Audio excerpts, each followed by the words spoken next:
Ready, go. She said, No man, Lord.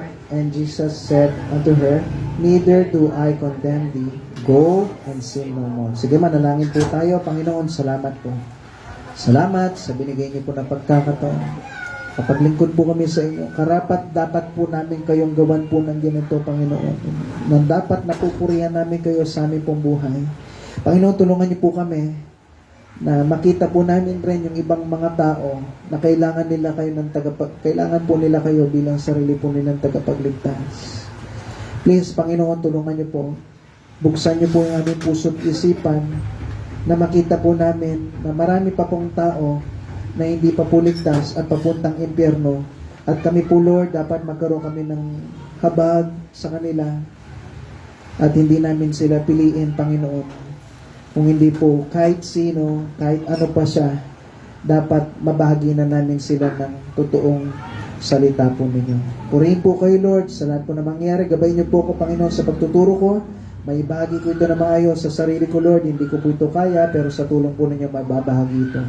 At dinadalain ko sa dakilang pangalan, sa pangalan ni Jesus. Amen. Okay, thank you po. Pwede na tayo makupo. Ngayon, sa araw po na ito, pag-uusapan natin kung gaano po tayo kamahal ng Panginoon. Na po, tandaan niyo po, noon madumi lang tayo, nanilinis ng Diyos. Tama po? Wala sa atin yung perfecto. Oo, hindi ka nga ganun karaming kasalanan yung nagagawa mo. Pero alam niyo po yon, kahit konti yung nagawa mong kasalanan, yan pa rin yung nagpapadumi sa atin.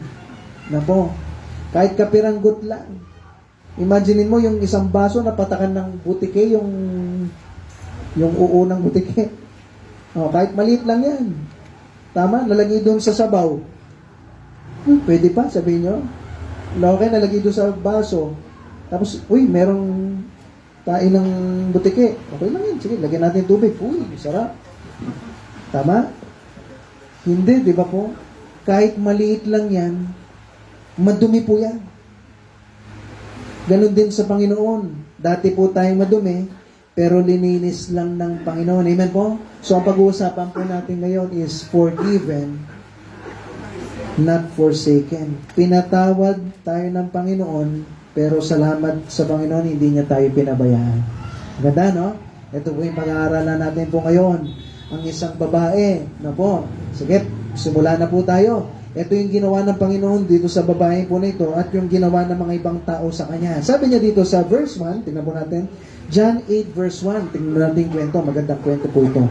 Si Jesus daw, sabi niya sa verse 1, went unto the Mount of Olives. So pumunta siya sa Mount of Olives. At sa verse 2, sabi niya, and early in the morning, so maaga-maaga pa lang, pumunta siya doon sa templo. Pagkatapos siya pumunta sa Mount of Olives, siguro nagdasal siya doon. Pagkatapos noon, pumunta daw siya sa templo. And all the people came unto him, and he sat down and taught them. So, anong nangyari? Nung pagpunta niya sa templo, nakita po daw siya ng mga iba't ibang tao, at tapos po daw, umupo siya doon, at tinuruan niya yung mga iba't ibang tao. At ito na sa verse 3. Tignan niyo po. And the scribes and Pharisees brought unto him a woman taken in adultery, and when they had set her in the midst. So, una, pag-aralan natin, merong mga scribes daw at Pharisees na po. Ano yung mga scribes? Sino sila? Number 1, scribes and Pharisees. Sino daw sila? Okay?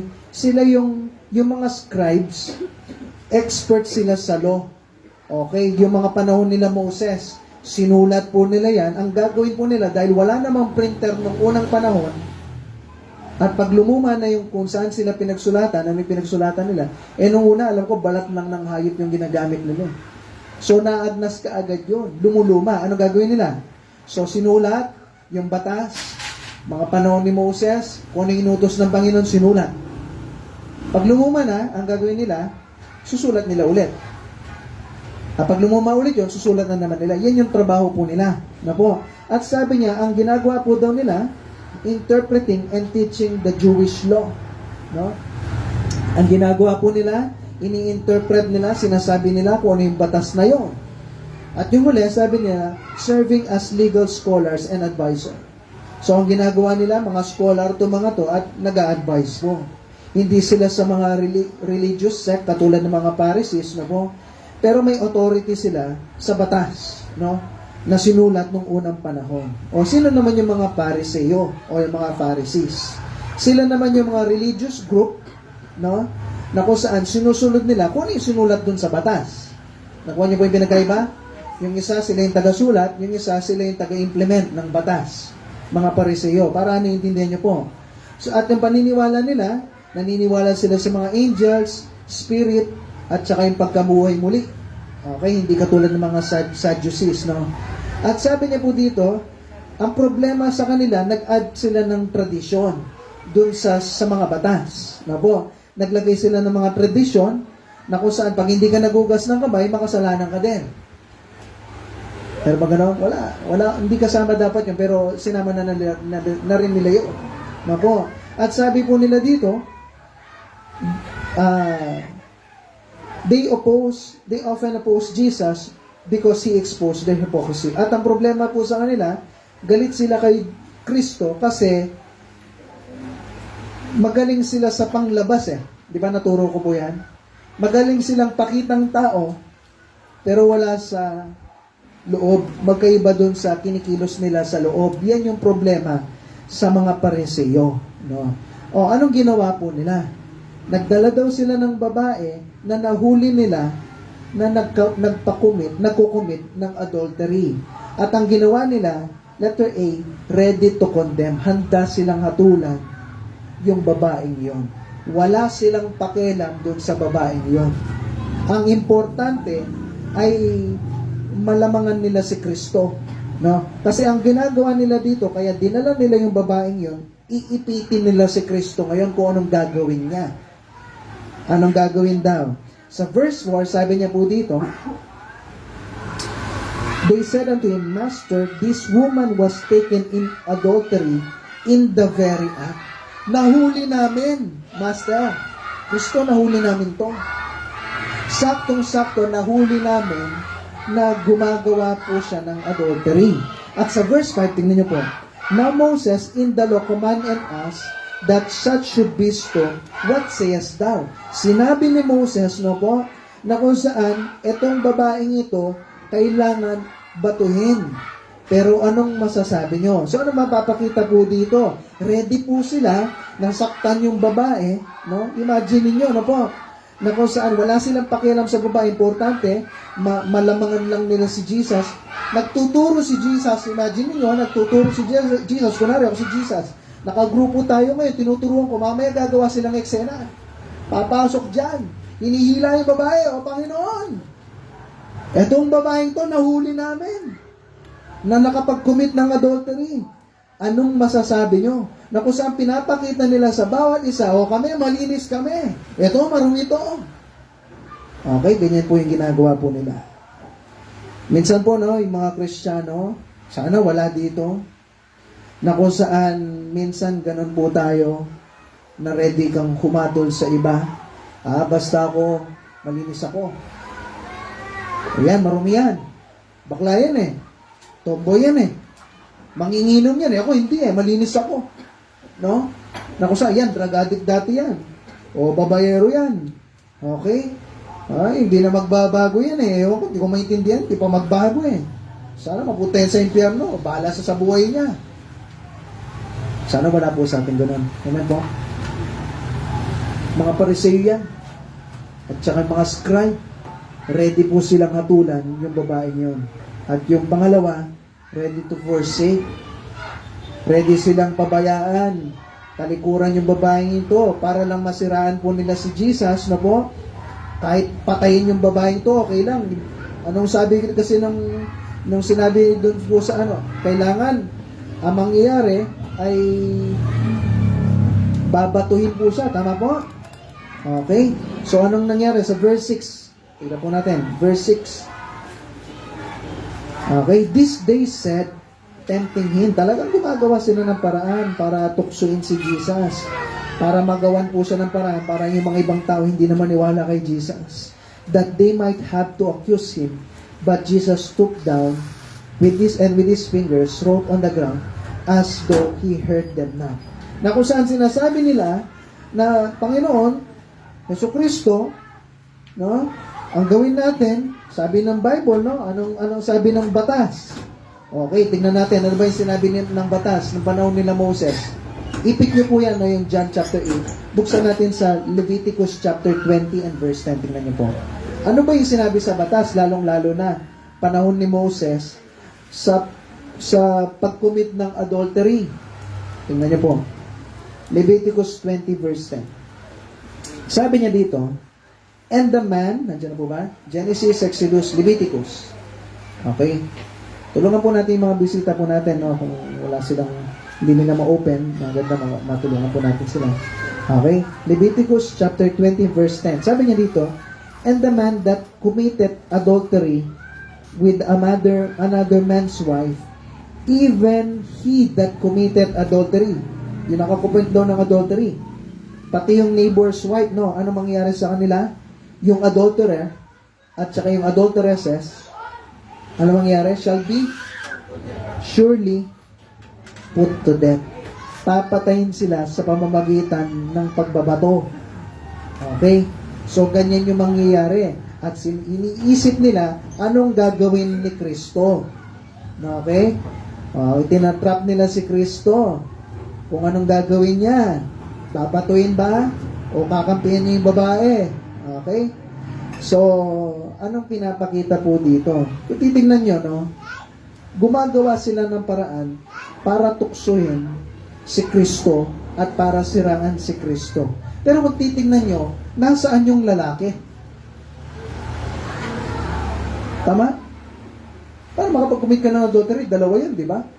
Pero ba't babae lang yung nandyan, no? Hindi sinabi sa Bible, eh. Pero sa tingin ko, gumagawa sila ng paraan para masiraan talaga yung babae lang. Siguro binayaran nila yung lalaki. Hindi ko alam. Walang sinabi. Pero malaking tanong eh. Nasaan yung lalaki? Tama po? Ba't yung babae lang? Okay? So wala po silang pakialam dito sa babaeng ito. Kahit patayin siya. Siguro pag sinabi ni Kristo, patayin, batuhin natin to para at least may kasalanan na si Kristo, murder. No?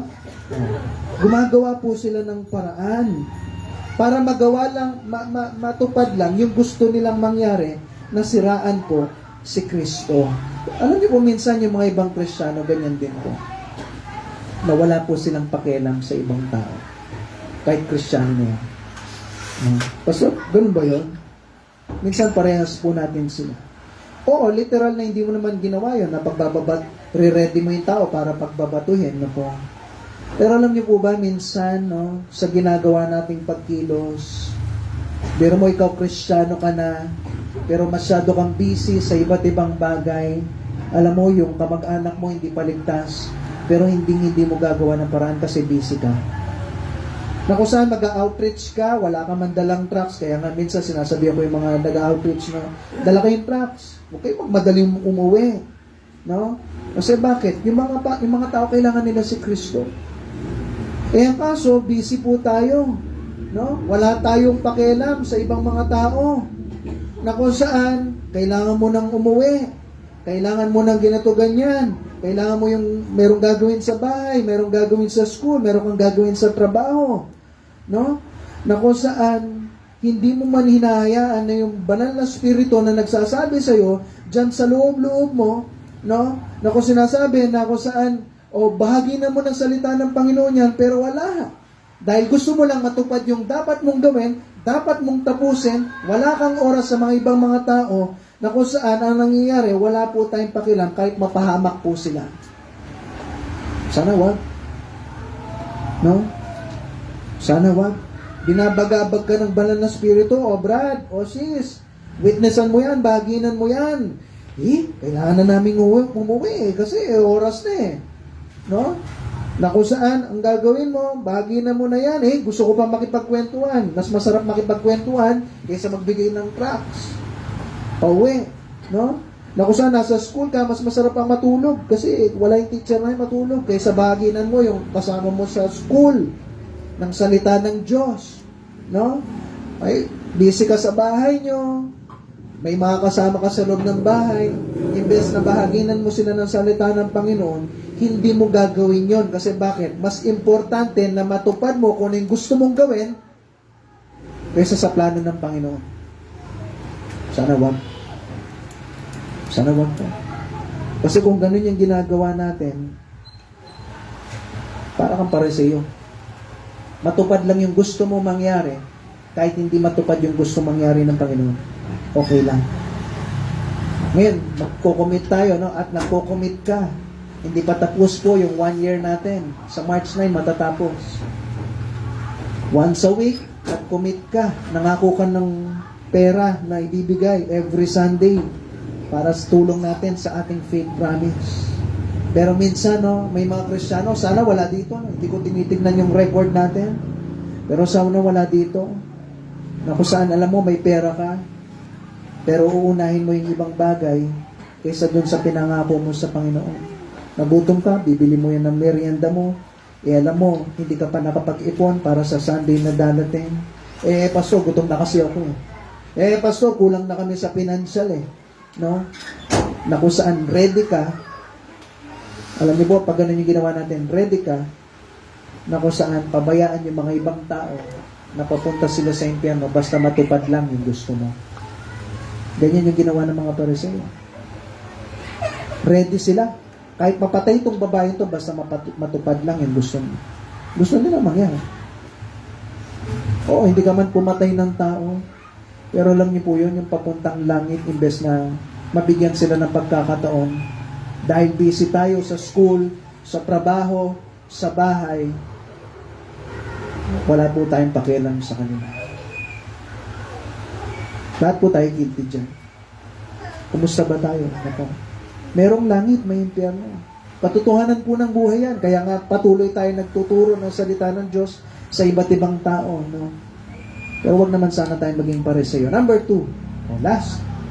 Gising na lahat. Last. Dahil 2 points lang tayo nyo. Si Jesus. Ano ba yung ginawa ni Jesus? Ready siya mag-convict o patunayan yung kasalanan. Imagine niyo, no? Verse 6 kanina, sinasabi nila kay Kristo to, o sinabi ng Leviticus chapter 20 and verse 10, sabi niya po, Panginoon, babatuin to. Anong masasabi niyo?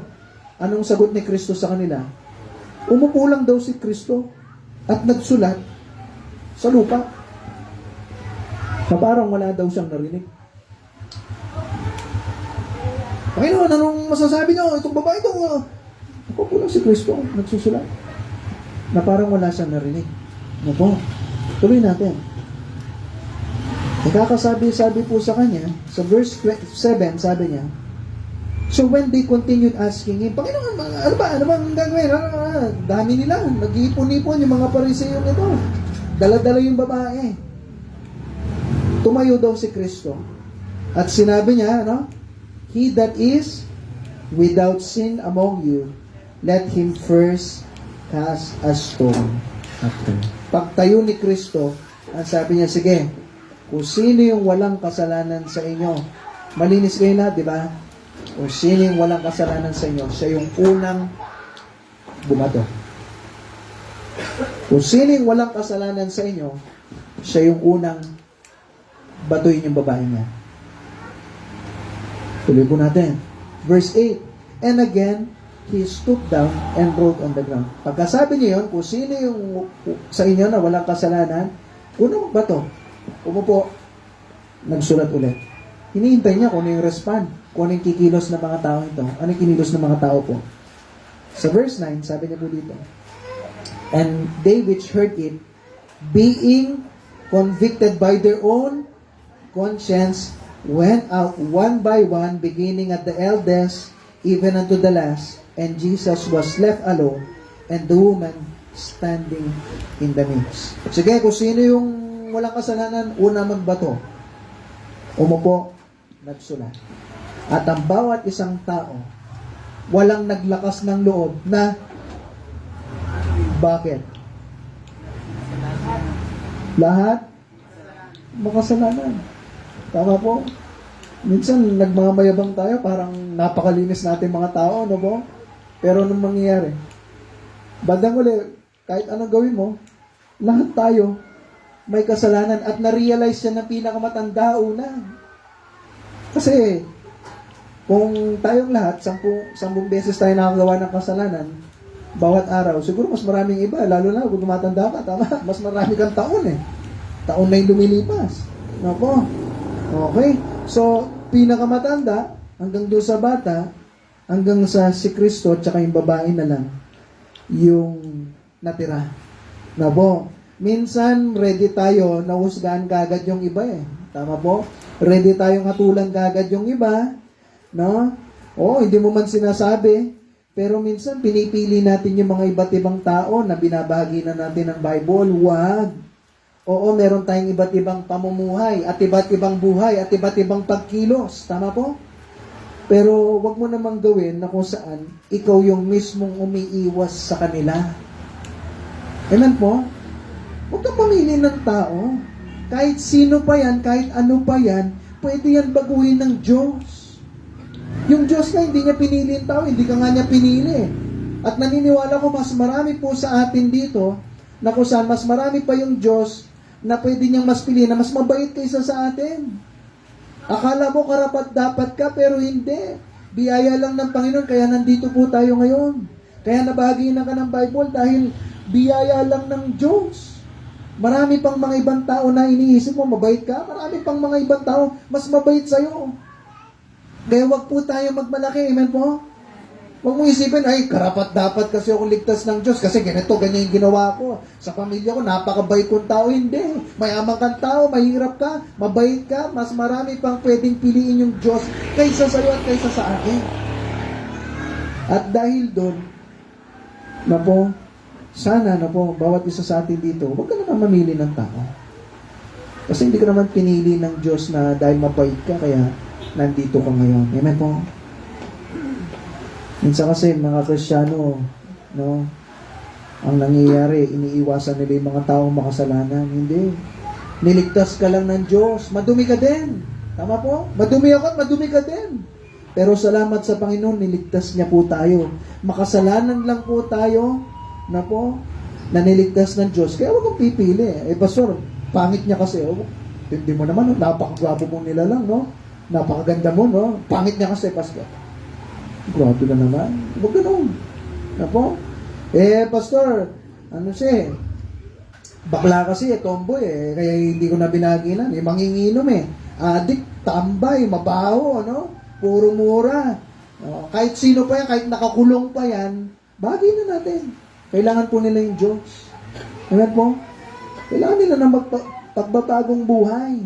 Nilinis ka, no po, hindi ibig sabihin dahil nilinis ka, lahat marumi na at kailangan mo silang iwasan. No po, mahalin natin yung taong makasalanan, pero wag yung kasalanan nila. Ano po? Hindi naman ibig sabihin na konsintin mo sila. No, habang nagbabahagi ka ng Bible, sige, inom ka lang, sige, sama. Hindi ganon, no po. Huwag kang kukonsinte doon sa ginagawa nilang mali. Pero hindi ibig sabihin nun, iwasan mo at hindi mo sila bahagi ng Bible. Wow, mali po yun. Amen po? Kahit sino pa yan, kahit ano pa siya, mahalin niyo po sila. Meron po akong minsan yun, nabahagi na ng Bible. Lalaki. Inaakbayan ko pa pag nasa church. Oo, namiss ka namin. Mamaya, no? Nag-text siya sa akin. Pastor, ay, hindi pala, Sir Kenneth, sabi niya ganyan. Hindi pa ako pastor. Sabi niya, gusto ko lang sabihin sa inyo kasi hindi ko na mapigilan yung sarili ko. Kung gaano kita kamahal, sabi niya sa akin. At sabi nga, kahit sa huling saglit na lang, makita kitang muli. Sabi ko, inakbayan ko pa naman. Inakbayan ko pa naman. Kaya pala, pag inaakbayan mo siya, talagang ramdam niya eh. Di ba? Meron pala siyang pag-ibig sa akin. Pero kahit ganun po, no, binagilan pa rin. Amen po? Huwag kang mamili ng tao. Huwag kang mamili ng tao. Mahal yan ng Diyos at kaya po silang baguhin ng Panginoon. Amen po? Pakakala nyo yung mga bakla, lalo na yung transgender, hindi kayang baguhin ng Diyos. Pwede. Meron akong alam, nagpastor ha. Babae talaga yung itsura niya. May dibdib na. Pinaputol niya na. Pero nagpastor. At pinapakita niya sa lahat, eto dati ako. No? Pati boses niya, babae na rin. Kasi napalitan na eh. No? Pero nag-preach pa rin, nagpastor. At namuhay na siya ng bilang lalaki, kaso hindi na niya mapalitan eh. Nakuha niyo po ako? Pwedeng baguhin po sila ng Diyos. Huwag kang mawalan ng pag-asa. Huwag mo silang layuan. May kaluluwa yan eh. Iba't iba lang tayong lalagyanan. Amen po? Merong maitim, merong medyo brown, may maputi, no? Merong lalagyanan na gano'n, merong bagano, merong mapayat, iba't iba man tayong lalagyanan, pero pare-pareho tayong kaluluwa. Amen po? Huwag kang mamili ng tao. Huwag niyong isipin na mas okay ka sa kanila. Okay? Tandaan nyo, nilinis lang tayo ng Panginoon. Sabi ng 1 Corinthians, buksan na natin po ito. Ipit nyo po yun dyan, babalikan po natin yun. 1 Corinthians chapter 6 and verse 11. Inaantok na yung iba para kahit paano nakapagbukas po tayo ng Bible na para magising tayo. 6 verse 11. Nandiyan na po ba?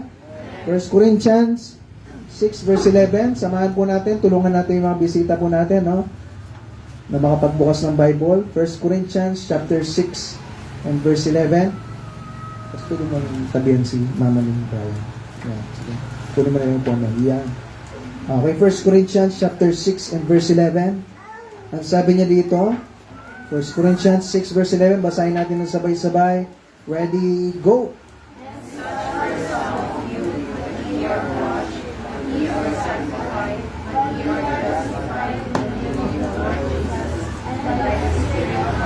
O, tingnan niyo po, kung babalikan niyo, maraming mga iba't ibang tao ito na niligtas ng Diyos. Ano daw sila?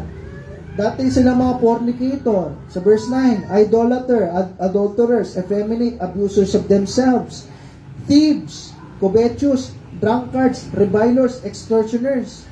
Mga yan, binago ng Panginoon. At sa verse 11, sabi niya, and such were some of you. Ganyan kayo dati. Sabi niya, but ye are wash. Nilinis ka daw ng Diyos. Na po. Okay? Ye are sanctified. Na po. Anong ibig sabihin ng sanctified? Hiniwalay ka. Nilinis ka para kang plato na nilinis at hiniwalay. Pag kayo ba naglinis ng plato, sasama mo siya ulit doon sa marumi? Hindi. Nilinis ka ng Diyos at hiniwalay ka niya para magamit ka. At tapos sabi niya, and ye are justified. Ang ibig sabihin ng justified, na declare kang righteous, na parang hindi ka nagkasala, na dati kang, kumbaga, parang dati kang magnanakaw, at dahil na justified ka, parang na-reset yung buhay mo na kahit minsan, parang hindi ka naging magnanakaw.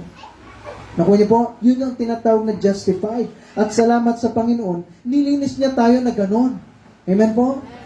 O, tuloy po natin. Dito tayo sa John chapter 8. Buksan po natin ulit. Yung nakaipit. And verse 8.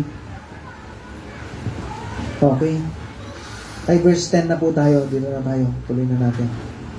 Sabi niya, so naiwan yung babae, umalis kasi lahat. Naiwan nga yung babae. Tsaka si Jesus. Silang dalawa na lang. Imagine niyo po ha, naiwan yung babae, si Jesus, silang dalawa na lang. At sa verse 10, sabi niya, pagtayo daw ni Jesus, nakita niya, wala nang tao. Kundi babae na lang. Sabi niya, he said unto her, woman, babae, where are those thine accusers? Nasaan yung mga taong nag-uusga sa iyo at gusto kang batuin? Nasaan sila? Had no man condemned thee? Wala bang nagmatol sa iyo? Sa verse 11, sabi niya, she said, no man, Lord. Jesus said unto her, neither do I condemn thee. Go and sin no more. Si Kristo, letter B, ready to give compassion. Ready siya magbigay ng habag, no? Sabi ni Kristo, neither do I condemn thee. Hindi kita hinahatulan. Salamat sa Panginoon, no? Hindi niya tayo hinahatulan. Si Kristo lang yung may karapatan na batuin yung babaeng doon. Pero hindi niya ginawa. Tama po. Kasi yung Panginoon natin, gusto niya tayo na lahat tayo makapunta ng langit. Salamat sa Panginoon sa habag niya, no, na ayaw niya tayong may mangyari po sa atin na mapunta tayo sa impyerno. Amen po? Ganyan niya tayo kamahal. Ayaw niya tayong hatulan. No po? At sabi niya, na kung saan, neither do I condemn thee, go and sin no more. No? Salamat sa Panginoon, hindi niya tayo nire-reject, No? Kahit paulit-ulit na tayo nagkukulang, nagkakasala sa Panginoon. Okay? Nandyan siya. Natanggapin po tayo. Tanong, kumusta po tayo? Ganun ba tayo katulad ng Panginoon? Na nakikita mo yung tao nagkakaroon ka ng habag, awa sa kanila. Sabi ng Matthew chapter 9, buksan po natin ito. Okay, para pampagising po, para meron tayong ginagawa na kumikilos tayo. 9 verse 36. Matthew chapter 9 and verse 36. Sabi ni Kristo, but sabi ng Bible, when he saw the multitudes, he was moved with compassion o habag o awa on them. Bakit? Because they fainted and were scattered abroad as sheep having no shepherd. Nakikita mo ba yung mga ibang tao na kailangan nila yung Panginoon sa buhay nila? O nakikita mo yung mga ibang tao na parang wala lang sa'yo, na wala kang pakialam? Kahapon, no, merong liga po dito. Kala ko may nasusunog kasi may fire truck. May fire truck. Tapos yung fire truck, nakikita ko parang nakapark dito banda. Nasunog yata yung bahay natin. Pero hindi wala namang usok, ha? Wala naman sana nangyari, no? Ngayon pala may basketball. May liga. At ang daming mga tao na naglalakad dyan, papunta dun sa court. Ready po sila na lalong-lalo na sa basketball, buhay na buhay yung mga tao. No? Tapos napaisip ako, buti pa sa basketball, yung tao may oras. Pero pag in-invite mo sa church, walang oras. Walang panahon. No po? Busy. Okay? Maraming mga iba't ibang tao ngayon na ganoon. At salamat po sa inyo, nandito po kayo ngayon. Marami tayo ngayon. Salamat sa Panginoon, nandyan ka. Pero kumusta yung mga ibang tao? Nakikita mo ba sila na kawawa sila? Wala silang jokes. Ay, pero isip ko, dami nila. No? Saan kaya sila papunta? Balang araw? Sana sa langit. Sana. Sana nabaginan sila, tinanggap nila yung Panginoon. Pero wala sila dito. Kaya malaking tanong papunta kaya sila ng langit? Kasi bakit? Ang tao tumanggap kay Kristo may oras sa Panginoon. Amen po? Kumusta ba yun? Kumusta tayo? Meron rin bang habag katulad ni Kristo? At yung huli, ito na yung last. Ready to forgive. Sabi ni Kristo doon sa ilalim, neither do I condemn thee. Go and sin no more. Go and sin no more. Kaya kayo, sinasabihan ko kayo, ligtas ka na. Huwag ka na magpatuloy sa kasalanan. Umiinom ka pa ba? Tigil mo na yan. Nagsusugal ka ba? Tigil mo na yan. Sana wala dito yung bababae at lalaki, pero tigil mo yan, mali yan. Nanonood ka ng mga bagay na malalaswa, tigil mo yan, mali yan. Mayroon ka mga ginagawa, kinikilos, pagmumura, pananalita, pagkikilos na hindi maganda, itigil mo yan. Sabi ng Panginoon, nilinis na kita. Doon sa babaeng yun, hindi kita i-condemn, hindi kita hatulan ngayon. Kaya tumigil ka na, at humayo ka, huwag ka nang gumawa ng kasalanan. Hindi perpekto yung babae, naniniwala ko nagkasala pa rin siya. Pero hindi na katulad ng dati na sinasadya niya. Amen po? Nilinis ka na ng Panginoon. Salamat sa Panginoon, no? Ready siya na magpatawad.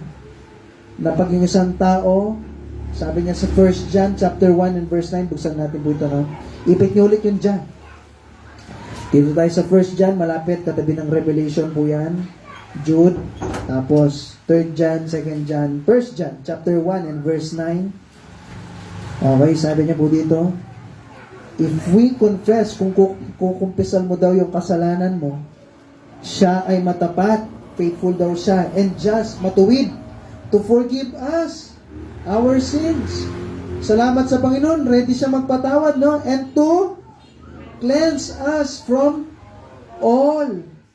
Kaya ka daw linisin ng Panginoon sa all. Pag sinabing all, lahat. Walang matitira. Kaya niya daw linisin lahat ng mga unrighteousness natin o yung mga bagay na hindi matuwid o yung kasalanan natin. Ganyan mapagpatawad yung ating Panginoon. Amen po? Salamat sa Panginoon, mapagpatawad siya, no? Pero huwag kang abusado. Minsan dahil, alam mo, mapagpatawad yung Diyos, abusado yung tao. Lord, sorry na lang, ha?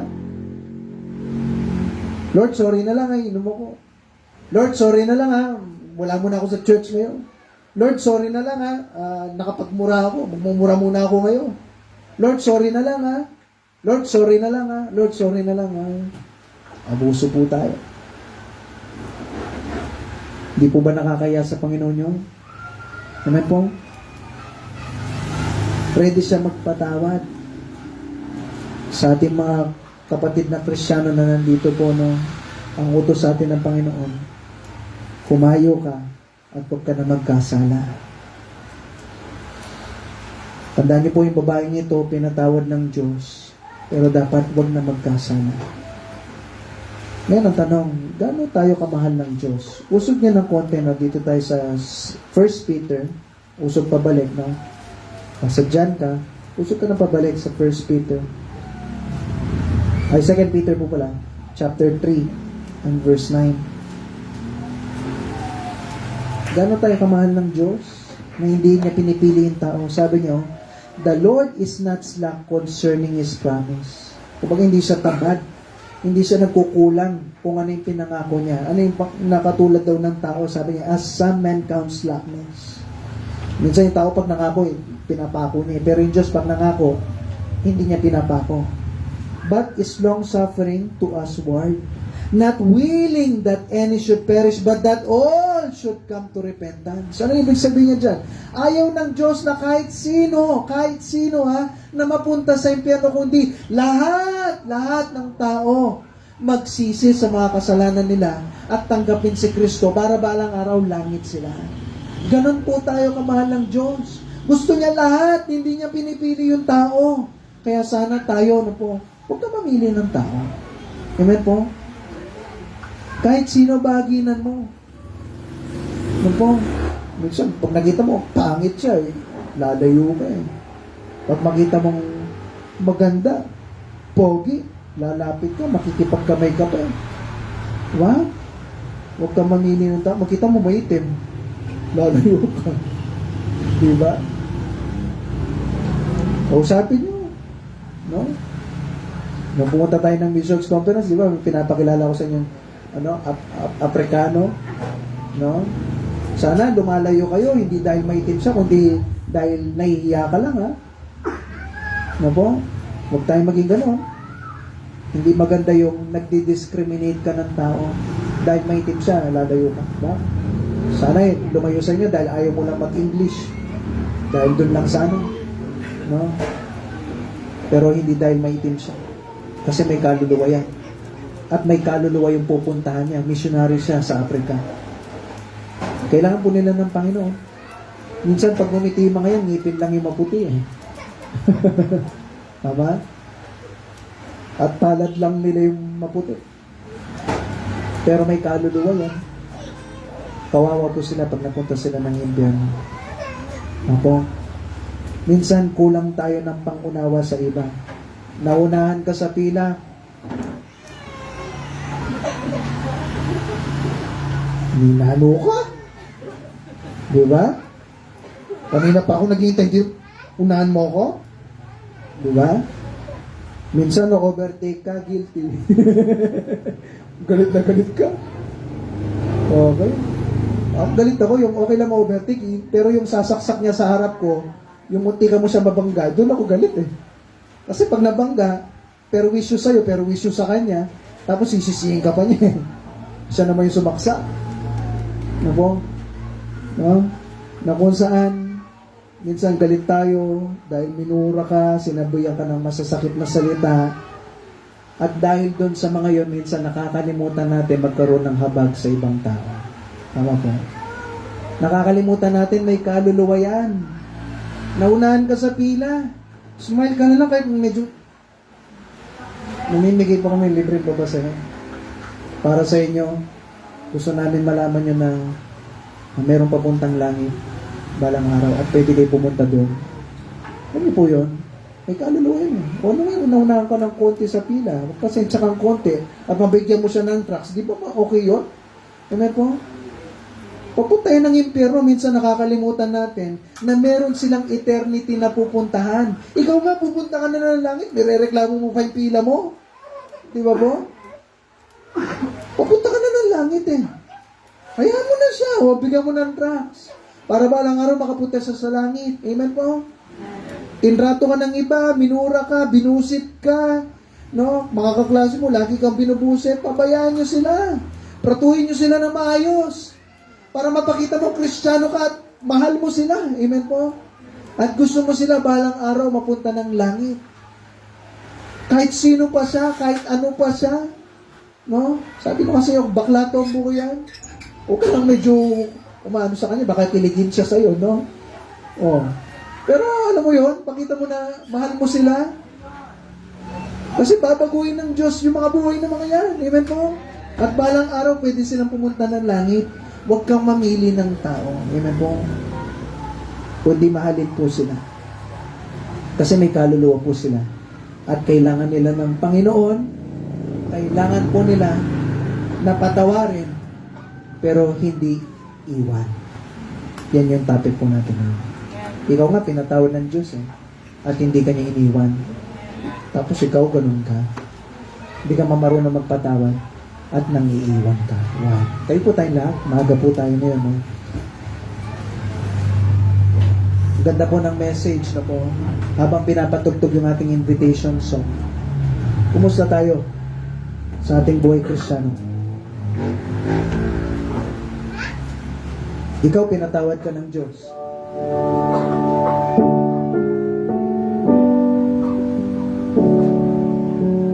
Tapos ikaw, namimili ka ng tao. Huwag po tayong magmalinis. Kasi bawat isa sa atin dito, may pagkukulang pagkakasala sa Diyos. O tama, nilinis ka ng Diyos. Pero hindi ibig sabihin nun, kailangan yung mga ibang tao, itiin mo sila pababa. Na namimili ka ng tao, what? Hindi po maganda yun. Kahit sino pa yan, baginan natin sila ng salita ng Diyos. Sana po sa mga bisita natin, na bawat pumunta sila dito, pinapakita nyo na welcome po sila. Kasi paano babalik po yan kung wala namang kumakausap po sa kanila? Kung wala nagpapa-feel sa kanila na welcome po sila dito sa church at mahal natin sila. Pakita po natin na iba po tayo sa ibang religion. Hindi tayo namimili ng tao dito. Minahal tayo ng Diyos at pantay-pantay po tayo. Walang mayaman, walang mahirap. Wala po dito yung mas mataas kaysa sa iba. Wala pong gano'n. Pantay-pantay po tayo dito na minahal ng Diyos. Kaya kung ikaw minahal ka ng Diyos at di ka niya iniwan, mahalin mo din yung iba. At huwag po tayong mamili. Itong babaeng ito, pinatawad ng Diyos. Yung mga Pariseo, wala silang pakialam. Ikaw may pakialam ka ba sa ibang mga tao? O namimili po tayo? Ha? Hindi po maganda yung gano'n na namimili tayo. Yung Diyos nga, hindi ka pinili. Kung saan dahil mas mahalaga ka sa ibang tao, kaya naligtas ka. Hindi po gano'n. Lahat po tayo mahalaga. Minahal ka ng Diyos. Sino ka ba? Sino ba ako para iligtas ng Diyos? Ano ba yung mapagmamalaki mo? At ano ba yung mapagmamalaki ko? Wala po. Pero salamat sa Panginoon, pinatawad niya tayo at hindi niya tayo iniwan. So huwag ka maging ganon sa ibang tao.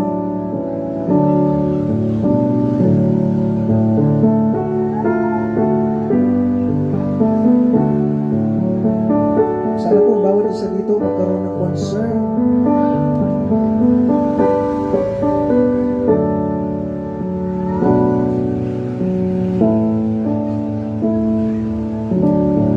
Manalangin tayo, Panginoon. Salamat po sa pagkakataon na matutunan po namin, Panginoon.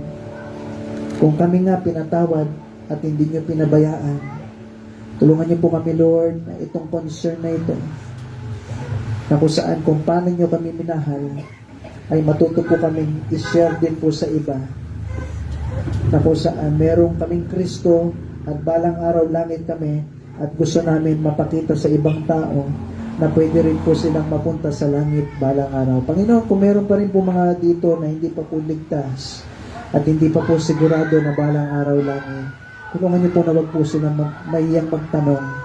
Nandito po kami, yun yung dahilan bakit namin sila dinadala dito, hindi para magpalit ng religion, Kung, kung yun yung gusto namin, pinakauli na lang yun. Ang pinakagustong namin sa kanila lahat na matutunan po nila na pwede po silang balang araw, langit. Kaya Panginoon, tulungan niyo po. Pati rin po yung aming po mga member dito sa church at yung bawat isa, magkaroon po kami ng concern sa mga iba't ibang tao na kailangan nila si Kristo para balang araw langit din po sila. Panginoon, purihin po kayo sa lahat po na nangyari at dinadalay ko sa bigay ng pangalan, sa pangalan ni Jesus. Amen. Salamat po sa inyo lahat na nakinig.